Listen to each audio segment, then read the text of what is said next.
नमस्कार साथियों, वीर तेजाजी क्लासेज कनवाणी में आप सभी का स्वागत है।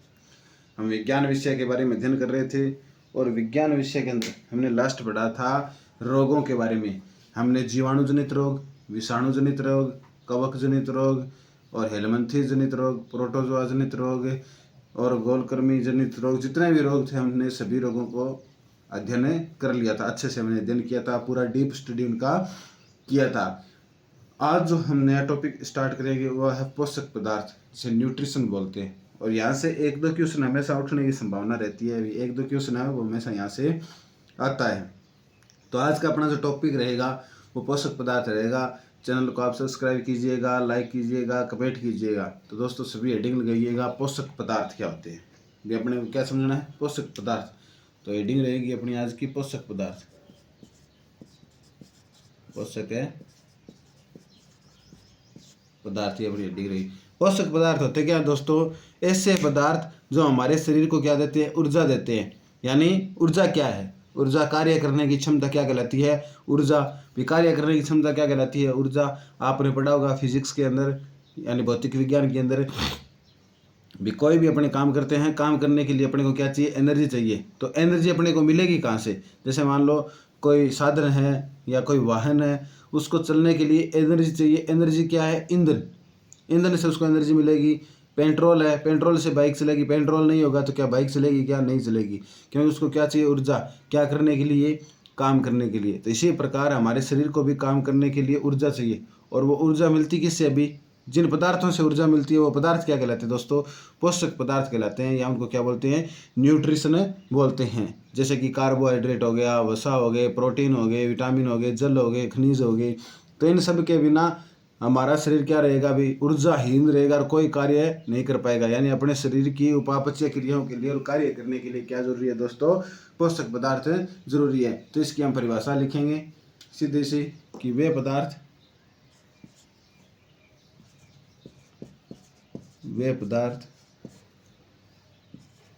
जो हमें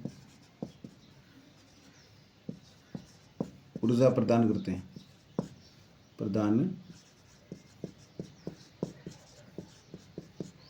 हैं, या ऊर्जा प्रदान करने में क्या होते हैं, सहायक होते हैं। तो क्या कहलाते हैं, पोषक पदार्थ। पोषक पदार्थ कहलाते हैं या न्यूट्रिशन कहलाते हैं, भी पोषक पदार्थ कहलाते हैं। और ये कितने प्रकार के होते हैं दोस्तों, दो प्रकार के होते हैं। ये मुख्य रूप से कितने प्रकार के होते हैं, यह दो प्रकार के होते हैं। दो प्रकार के कौन से होते हैं दोस्तों, एक तो होते हैं वृहद पोषक पदार्थ, और एक होते हैं दोस्तों सूक्ष्म पोषक।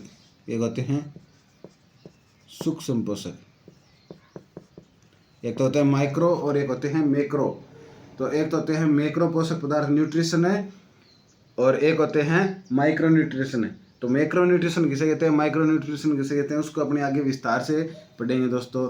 तो अब इसका एक अपने चार्ट बनाएंगे। तो चार्ट क्या रहेगा दोस्तों, देखिएगा, वृहद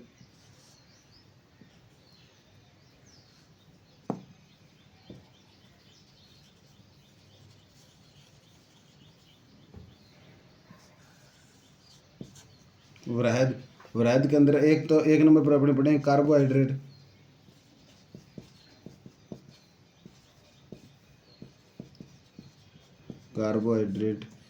दो नंबर पे अपने पढ़ेंगे वसा, जिसे बोलते हैं फैट। और तीन नंबर पे अपने पढ़ेंगे दोस्तों प्रोटीन। क्या पढ़ेंगे, प्रोटीन पढ़ेंगे। सूक्ष्म पोषक पदार्थ है, ये तीन प्रकार का होता है दोस्तों। इसमें एक आता है विटामिन हम पढ़ेंगे। एक हम इसके अंदर पढ़ेंगे दोस्तों जल, और एक अपने पढ़ेंगे खनिज लवण। क्या पढ़ेंगे दोस्तों, खनिज लवण पढ़ेंगे।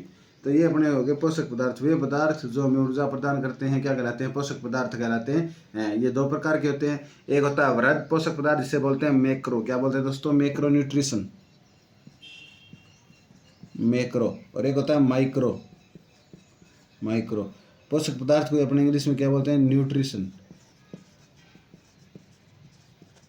न्यूट्रिशन बोलते हैं। अब देखिए दोस्तों, जो कार्बोहाइड्रेट है इसको क्या बोलते हैं? प्रथम पाचक। प्रथम पाचक यानी जो अपने शरीर में सबसे पहले जिसका डाइजेशन होता है वो कौन होता है? कार्बोहाइड्रेट होता है। यानी इसका सबसे जल्दी पाचन होता है, सबसे जल्दी पाचन। तो नंबर पे आता है वसा, इसे बोलते हैं द्वितीयक पाचक। यानी सेकेंडरी डाइजेशन जिसका होता है वो कौन है? वसा है, द्वितीयक पाचक। ये सबसे ज़्यादा ऊर्जा देता है अपने को, ये सबसे ज़्यादा ऊर्जा देगा भाई। फिर अब प्रोटीन, इसको बोलते हैं दोस्तों अंतिम पाचक। क्या बोलते हैं? अंतिम पाचक। जिसका लास्ट में पाचन होता है वो क्या है? प्रोटीन। और ये जो तीनों है दोस्तों, विटामिन, जल और खनिज लवण, ये तीनों भोजन को पचाने में सहायक होते हैं। ये पचाने में सहायक होते हैं, पचाने में सहायक होते हैं। इन सभी को पचाने में सहायक होते हैं, ये होते हैं पचाने में सहायक। देखिएगा दोस्तों, हमने क्या पढ़ा? पोषक पदार्थ। तो अब आपको यहाँ से इस चार्ट से आपको पता होना चाहिए, यहाँ से भी क्यों सुनाने की संभावना है। ये पोषक पदार्थ हम पढ़ रहे हैं। पोषक पदार्थ कौन से होते हैं दोस्तों? वे पदार्थ जो हमें ऊर्जा प्रदान करते हैं, क्या कहलाते हैं दोस्तों? पोषक पदार्थ कहलाते हैं। ये कितने प्रकार के होते हैं? 2 प्रकार के होते हैं। एक हो गया वृहद पोषक, एक हो गया सूक्ष्म पोषक। वृहद को मैक्रो बोलते हैं और सूक्ष्म को माइक्रो न्यूट्रिशन बोलते हैं। फिर देखिएगा, वृहद को हमने 3 भागों में बांट लिया। एक है कार्बोहाइड्रेट, एक वसा, एक प्रोटीन। कार्बोहाइड्रेट को प्रथम पाचक बोलते हैं, यानी इसका सबसे पहले पाचन होता है। एक उदाहरण के तौर पर आप देखिए दोस्तों, मान लो आप खेत में कहीं पर काम कर रहे हो या फिर आप तेज दौड़ लगा रहे हो, तो तेज दौड़ लगाते लगाते लगाते लगाते मान लो आपकी एनर्जी क्या होगी? वेस्ट हो गई। यानी आप क्या हो चुके हैं? थोड़े से आपको रेस्ट की जरूरत है, आप टायर्ड हो चुके हैं। तो आप क्या करोगे? जैसे ही आपने दौड़ लगाई, दौड़ लगाने के बाद जैसे आप टायर्ड हुए, यानी आपके एनर्जी लेवल थोड़ा डाउन हो गया, तो आप किसको लोगे? सबसे पहले कार्बोहाइड्रेट को लोगे। या फिर खेत में काम कर रहे हो, जैसे आपको ऊर्जा की आवश्यकता है तो आप क्या करोगे? खाना खाओगे, यानी रोटी वगैरह खाओगे, तो उसमें क्या होती है? अनाज में क्या होती है? कार्बोहाइड्रेट होती है। तो आप कार्बोहाइड्रेट को लोगे, जो आपको तुरंत ऊर्जा प्रदान करेगा और तुरंत आपको तंदुरुस्त बनाएगा, जिससे आप वापस कार्य करना आरंभ कर दोगे। वसा है, वसा द्वितीय पाचक है। वसा क्या होती है दोस्तों? वसा के अंदर अपने घी, तेल वगैरह ये सभी आ जाते हैं। तो अपने घरों में घी का अपने पाचन करते हैं। जैसे सर्दियाँ हैं, सर्दियों के अंदर अपने घरों के अंदर घी का उपयोग करते हैं, और घी के क्या जो अपने बनाते हैं? लड्डू बनाते हैं, जिनको आप सर्दियों में खाते हो। और सर्दियों में खाने के बाद में वो अपने शरीर को लंबे समय तक ऊर्जा देते हैं। लंबे समय तक क्या देते हैं? अपने को ऊर्जा देते हैं, यानी सबसे ज़्यादा ऊर्जा देते हैं, जिससे व्यक्ति की कार्य करने की क्षमता होती है वो क्या होती है? लंबे समय तक बनी ही रहती है। यानी उसका शरीर क्या रहता है? मजबूत रहता है। यानी इसका पाचन कब होता है? द्वितीय पाचन। यानी जब कार्बोहाइड्रेट का पाचन होगा उसके बाद ही वसा का पाचन होगा, यानी इसका पाचन क्या होगा? थोड़ा सा धीमा होगा। प्रोटीन होते हैं, ये अपने अंतिम पाचक होते हैं। प्रोटीन अपने शरीर को क्या देंगे भाई?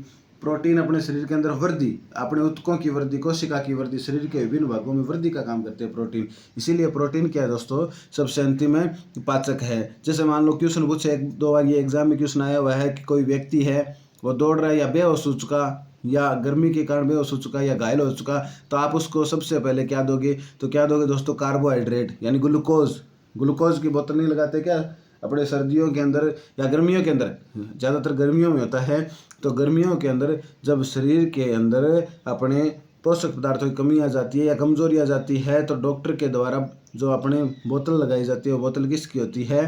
कार्बोहाइड्रेट यानी ग्लूकोज की बोतल होती है। तो आपसे क्वेश्चन पूछ ले कि कोई व्यक्ति है, थका आ रहा है, उसको तुरंत ऊर्जा चाहिए, तो आप क्या दोगे दोस्तों? कार्बोहाइड्रेट दोगे। समझ में आई क्या बात है? उसके बाद में जो विटामिन, जल और खनिज लवण है, ये क्या करते हैं दोस्तों? ये पचाने में सहायक है। अब जल है, जल क्या करता है? भोजन को पचाने में सहायक करता है। फिर जल नहीं होगा तो भोजन का पाचन आसानी से नहीं होगा। तो जल क्या करता है? भोजन को पचाने में सहायक है। खनिज लवण भी क्या करते हैं? भोजन को पचाने में सहायक है। यानी ये इन तीनों की क्या करते हैं? सहायता करते हैं। तो ये दोस्तों अपने पोषक पदार्थ का सामान्य परिचय हो गया। उम्मीद करता हूँ आपने लिख लिया होगा, समझ में अच्छा आया होगा। देखिएगा, फिर इसके बाद में हम पढ़ते हैं कुछ फैक्चुअल है इसके बारे में, वो पढ़ेंगे।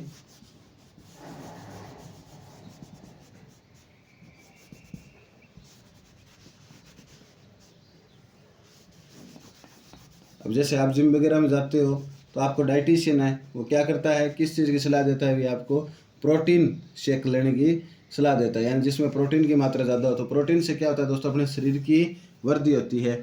तो प्रोटीन की अपने शरीर में वृद्धि होती है, जो सबसे अंतिम है पाचक है। अब देखिएगा, कार्बोहाइड्रेट है, इसकी इकाई क्या होती है? भी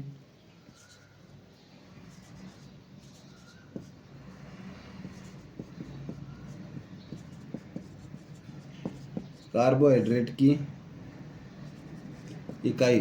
द यूनिट ऑफ कार्बोहाइड्रेट क्या होती है दोस्तों? कार्बोहाइड्रेट की इकाई क्या होती है दोस्तों? ग्लूकोज क्या होती है? ग्लूकोज क्या होती है? कार्बोहाइड्रेट की इकाई होती है। फिर वसा की इकाई, वसा की इकाई यानी फैट, फैट की इकाई क्या होती है दोस्तों? वसीय अम्ल क्या होते हैं? वसीय अम्ल, फैटी एसिड जिसको इंग्लिश में बोलते हैं वसीय अम्ल, इनको क्या बोलते हैं? फैटी एसिड भी बोलते हैं दोस्तों। फिर है 3 नंबर के अंदर प्रोटीन। प्रोटीन की इकाई क्या होती है? यानी प्रोटीन किससे बनता है? प्रोटीन की इकाई, प्रोटीन की इकाई। तो एमिनो एसिड्स जो होते हैं वो किसकी इकाई होते हैं? प्रोटीन की इकाई होते हैं। अमीनो अम्ल डायरेक्ट पूछ लेते हैं एग्जाम में, बहुत बार पूछा गया है। कार्बोहाइड्रेट की इकाई यानी कार्बोहाइड्रेट का निर्माण होता है किससे है? यानी जो पहली वस्तु जिससे कार्बोहाइड्रेट का निर्माण होता है, तो पहली इकाई क्या है दोस्तों? ग्लूकोज।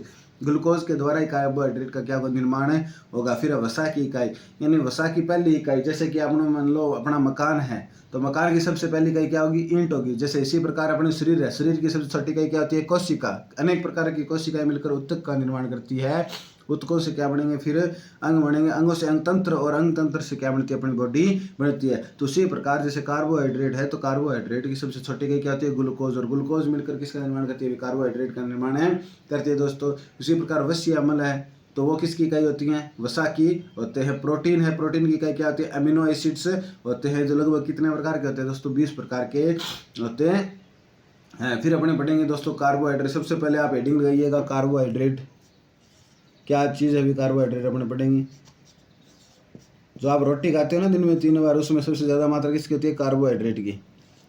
तो कार्बोहाइड्रेट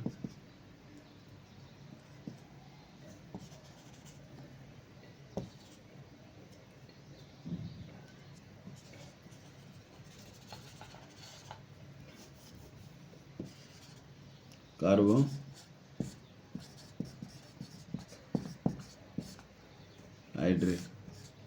सबसे पहले। अब इसके अंदर लिखें वे यौगिक,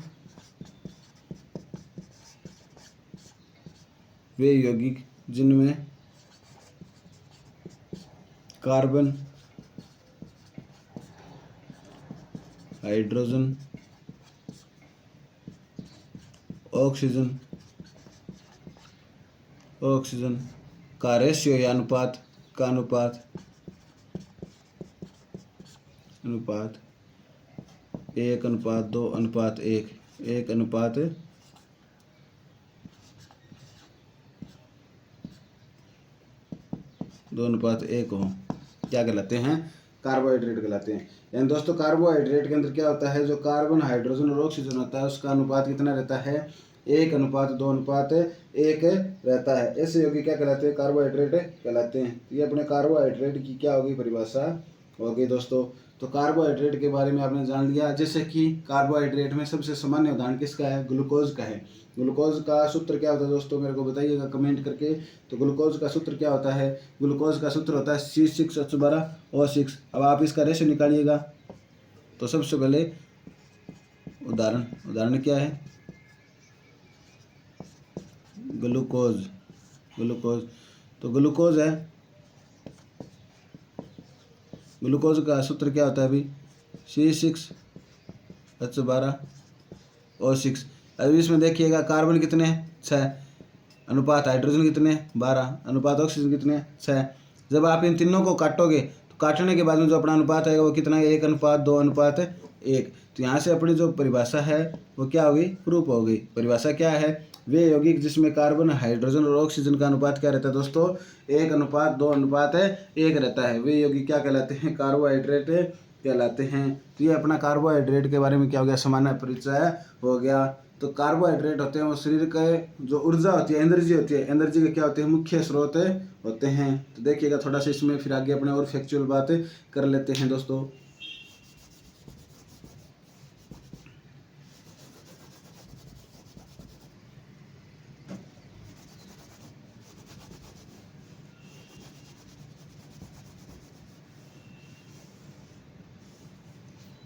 देखिएगा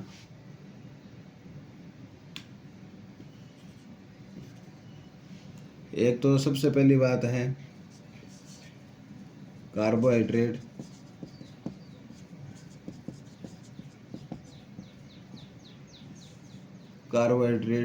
शरीर की जो ऊर्जा होती है, शरीर की एनर्जी होती है, शरीर की ऊर्जा के मुख्य स्रोत होते हैं। शरीर की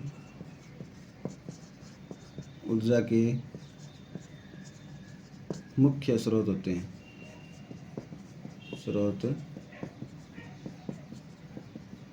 हैं, जिससे अपने को 60 से 70% ऊर्जा प्राप्त होती है, जिससे 60 से 70% ऊर्जा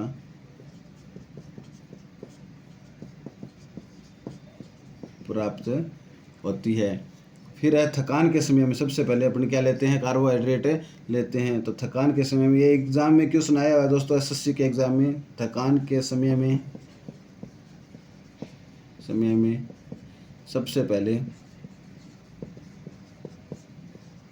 सबसे पहले ग्लूकोज लेना चाहिए भी। क्या लेना चाहिए, ग्लूकोज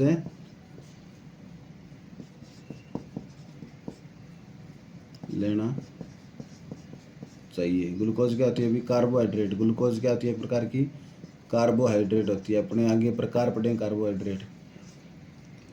समझ में आई क्या बात, क्योंकि ये क्या करते हैं अभी, कारण क्या है कि सबसे जल्दी ऊर्जा देते हैं, क्योंकि सबसे जल्दी ऊर्जा प्रदान करते हैं, अभी ऊर्जा प्रदान करते हैं दोस्तों।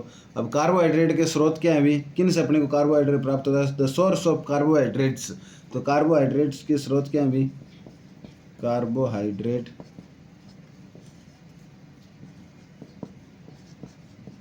के स्रोत।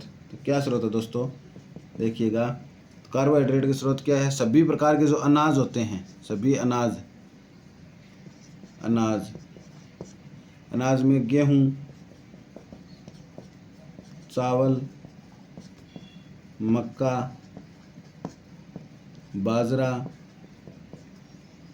आदि, तो सभी प्रकार के अनाज है, इसमें कार्बोहाइड्रेट होता है। फिर दूध है, सबसे ज़्यादा कार्बोहाइड्रेट इनमें किस में होगा, अभी चावल में होगा। फिर दूध होता है, दूध, केला, आलू, ये भी अपने को कार्बोहाइड्रेट प्रदान करते हैं। तो ये सामान्य परिचय हो गया दोस्तों कार्बोहाइड्रेट के बारे में। देखिएगा, सबसे पहले शरीर को अपनी ऊर्जा प्रदान कौन करता है, अभी कार्बोहाइड्रेट। तो कार्बोहाइड्रेट क्या अपने शरीर में, जो बॉडी, अपनी बॉडी में एनर्जी का क्या है, मुख्य स्रोत है। The main source of our body, जो अपने एनर्जी है, एनर्जी का मेन सोर्स कौन है, अभी कार्बोहाइड्रेट है, जिससे अपने शरीर को 60 से 70% एनर्जी प्राप्त होती है। यानी अपनी बॉडी है वो कितनी परसेंट एनर्जी गेन करती है, 60 से 70%। फिर जब व्यक्ति को थकान हो, थकान के समय में, या व्यक्ति गर्मी के अंदर जैसे अपने को लगता है कई बार व्यक्ति बेहोश हो गया, तो उस समय में डॉक्टर क्या करता है, ग्लूकोज की बोतल चढ़ाता है। तो क्या लेना चाहिए अपने को, सबसे पहले ग्लूकोज लेना चाहिए, जो क्या है, कार्बोहाइड्रेट, यानी जो सबसे सामान्य प्रकार का कार्बोहाइड्रेट है, क्योंकि इससे अपने को क्या होती है, सबसे जल्दी ऊर्जा प्रदान होती है। कार्बोहाइड्रेट के स्रोत क्या है दोस्तों, सभी प्रकार के अनाज है वो क्या है, कार्बोहाइड्रेट के स्रोत है। तो कार्बोहाइड्रेट के स्रोत के अंदर जैसे गेहूं हो गई, चावल हो गया, मक्का हो गया, बाजरा हो गया, अपने घरों में इन्हीं की अपने रोटियां बना के खाते हैं ना, क्यों, क्योंकि इनसे अपने को इंस्टेंट एनर्जी मिलती है, जल्दी ऊर्जा मिलती है। उसके बाद में दूध, केला, आलू, ये सभी क्या है, कार्बोहाइड्रेट के स्रोत है दोस्तों। समझ में आई क्या बात है। तो कैसी लगी क्लास, उम्मीद करता हूँ अच्छी लगी होगी। क्लास को दोस्तों आगे से आगे शेयर कीजिएगा, लाइक कीजिएगा, कमेंट कीजिएगा और चैनल को सब्सक्राइब कीजिएगा। भले ही आपको चेहरा नहीं दिखाई दे रहा हो आपको, पर जो यहाँ पे कंटेंट करवाया जाएगा वो एकदम द बेस्ट कंटेंट अपना होगा। इसी के साथ सभी को धन्यवाद, राम राम, नमस्कार, जय वीर तेजा जी की जय हिंद।